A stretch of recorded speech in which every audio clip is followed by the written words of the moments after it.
আসসালামু আলাইকুম, welcome to our tradition fine food channel. আজকে আপনাদের জন্য বিফ রেসিপি নিয়ে চলে আসছি। চলুন আজকে রেসিপিটা শুরু করি। প্রথমত পর্যাপ্ত পরিমাণে তেল দিয়ে তার ভিতর দারুচিনি, এলাচ এবং তেজপাতা দিয়ে দিলাম। তারপর এটার মধ্যে আমি এক কাপ থেকে একটু বেশি পরিমাণে পেঁয়াজ দিয়ে দিলাম।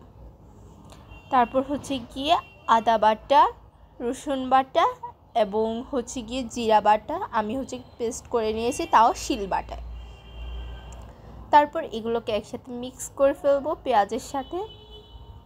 আজকে এই বিফ রেসিপিটা গিয়ে মাটির চুলাতে আমাদের, যেহেতু বাসায় থাকি, আমাদের গিয়ে উপরের ছাদে একটা মাটির চুলা নিয়ে আসছে, তো ওখানে আমাদের রান্নাবান্না হচ্ছে আজকে। আমি 1 টেবিল চামচ লবণ, 1 টেবিল চামচ হলুদ গুঁড়ো এবং 1 চামচ থেকে একটু বেশি পরিমাণে আমি গিয়ে মরিচের গুঁড়ো দিয়ে দিলাম। তারপর এগুলোকে ভালোভাবে মিক্স করে কষিয়ে নেব। তারপর গিয়ে কাঁচা মরিচ আমাদের গাছের, ওগুলো দিয়ে দিলাম। দুইটাই ছিল, একটু পিস করে দিয়ে দিল। তো এই গাছটা থেকে আমরা নিয়েছি, অ্যান্ড সবাই মাশাআল্লাহ বলবা, অনেক বেশি মরিচ ধরেছে। আমি এটা থেকে দুইটা না 3টেই নিয়েছি।